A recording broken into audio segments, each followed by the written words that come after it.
channel. Another day, another learnings. Today we're gonna talk to you about Parkinson's disease. Without further ado, let's get started. Parkinson's disease is a progressive neurodegenerative disorder that primarily affects movement and other bodily functions. It occurs due to the gradual loss of dopamine-producing neurons, a region of the brain responsible for motor control. As dopamine levels decline, individuals experience symptoms such as tremors, muscle rigidity, bradykinesia, and postural instability. In addition to motor symptoms, Parkinson's can also lead to cognitive impairment, mood disturbances, sleep problems, and autonomic dysfunction. Currently, there is no cure, but treatments such as medications, physical therapy, and lifestyle modifications help manage symptoms and improve quality of life. Main risk factors for Parkinson's disease. First, age. Parkinson's is more common in older people. Most cases start after 60 and the risk increases with age. Genetics. Some people inherit genes that increase their risk. If a close family member has Parkinson's, your risk may be slightly higher. Sex. Men are more likely to get Parkinson's than women. The reason isn't fully clear, but it may link to hormones or genetics. Exposure to toxins. Long-term exposure to certain chemicals like pesticides or industrial pollutants may increase the risk of developing Parkinson's. Damage from injuries. Repeated blows to the head, especially serious ones, may raise the risk. For example, some athletes in the contact sports may show higher rates of Parkinson's. Resting tremor is an involuntary shaking that happens when the muscles are at rest. It's caused by the loss of dopamine-producing neurons in the brain, which disrupts the normal motor control. Muscle rigidity refers to a constant resistance to movement in the muscle, making them feel stiff or inflexible. Bradykinesia, characterized by slowness of movement. It is a result from reduced dopamine levels in the brain, which impair the ability to plan and execute motor tasks efficiently. Shuffling gait with reduced arm swing means walking with small, slow steps and little or no movement of the arm. It happens due to stiff muscles and slow movement. Voice changes may occur, making the voice soft, monotone, hoarse, or weak. Speaking may become tiring, and communication can be affected due to impaired control of speech muscles, often linked to neurological conditions. Micrographia is a common symptom of Parkinson's disease where a person's handwriting becomes unusually small and cramped. It occurs due to the loss of motor control and fine muscle coordination caused by the disease. Reduced facial expression is when a person's face shows less emotion than usual. This is often called Parkinson's mask. It happens because the muscles in the face become stiff or slow, making it harder to smile or show feelings. Decreased blinking is common in people with Parkinson's disease. This happens because the muscles that control blinking move more slowly or are harder to control. Postural instability in Parkinson's disease refers to difficulty maintaining balance and an increased risk of falling. This happens due to the loss of coordinations and control over the muscles that help with posture, making it hard to stay upright, especially when moving or changing position. Anosmia, or loss of the sense of smell, is a common early symptom of Parkinson's disease, caused by the disease affecting brain areas responsible for processing smell. Many people with Parkinson's experience anosmia before other motor symptoms appear, making it an early indicator of the disease. Autonomic nervous system disorder affect the part of nervous system that controls involuntary bodily function, those that happen automatically without conscious effort. The ANS help regulate the movement of the digestive tract, and ANS controls bladder function, including the sensation of fullness and the reflex that allows the bladder to empty. Sleep disorders are common and may involve difficulty falling or staying asleep. Some people experience restless or disrupted sleep. Others may have unusual movements during sleep, such as twitching or kicking. Depression and anxiety are common non-motor symptoms of Parkinson's disease, affecting mood, emotional well-being. They can result for changes in brain chemistry related to disease and may appear even before movement problems begin. For the pathophysiology, modifiable factors, environmental toxins, head trauma, lifestyle factor, diet, smoking, and caffeine, and lack of physical activity.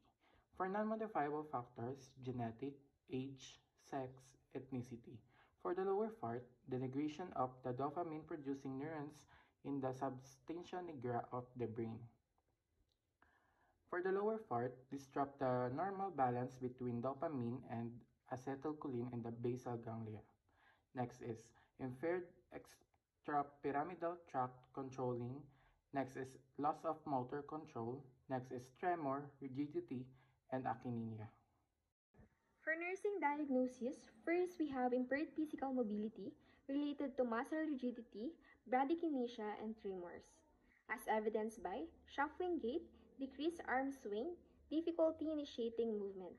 Second, we have self-care deficit, feeding, dressing, and hygiene, related to decreased fine motor skills and coordinations, as evidenced by inability to button clothing, use utensils. For third, we have risk for falls related to postural instability, orthostatic hypotension, shuffling gait. Fourth, we have imbalanced nutrition, less than body requirement, related to difficulty swallowing, tremors interfering with feeding. For number 5, we have impaired verbal communication related to bradykinesia affecting facial muscles, soft voice. For number 6, we have risk for aspiration related to dysphagia due to muscle rigidity. Next is management. The first one is medical. To control tremor and rigidity, pharmacologic management is the treatment of choice. Long-term levodopa therapy can result in drug tolerance or drug toxicity. Symptoms of drug toxicity are confusion, hallucinations, and decreased drug effectiveness. Second one is surgical. Autologous adrenal gland transplants into the brain are an experimental palliative treatment for Parkinson's disease. If medications fail, surgical options like thalamotomy or stereotactic neurosurgery may be used to control severe tremors. And lastly, therapy. Physical and occupational therapy help reduce contractures and improve daily function. Perform range of motion, stretching, and facial exercises, support mobility, speech, and swallowing. Canes or walkers aid safe ambulation and prevent falls. For the health promoted measure, focus improving general well-being and reducing risk factors in the general population or early stage patient. Public education, awareness campaigns about early symptoms, promoting neuroprotective behaviors. Lifestyle modification, regular physical activity and balanced nutrition, smoking cessation and reduced alcohol intake. Mental well-being, stress management programs, community support groups, fall prevention education, safety modification in homes for elderly, use of assistive device if needed. This is preventive measure focus reducing risk and slowing disease progression in at-risk or early diagnosed individual. Primary prevention, research into environmental toxins and genetic predisposition. Avoidance of neurotoxin.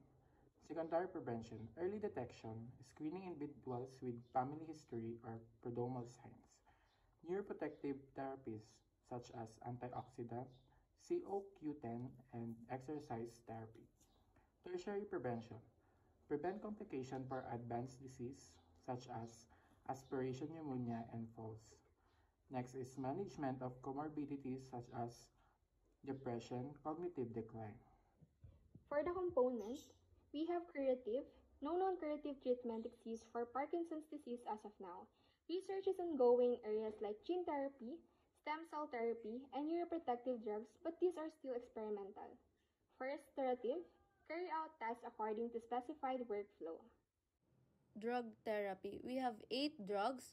First is carbidopa levodopa, terhexopenidil, propamolol, pantoprazole, clonazepam, levothyroxine sodium, folic acid, and bepotestin.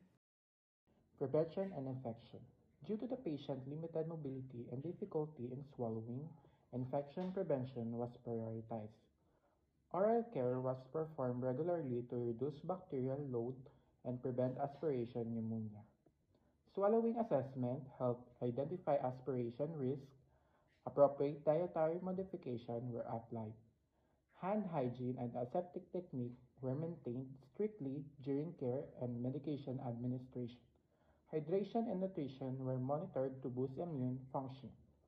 Respiratory exercise, example is incentive spirometry, were encouraged to maintain lung function.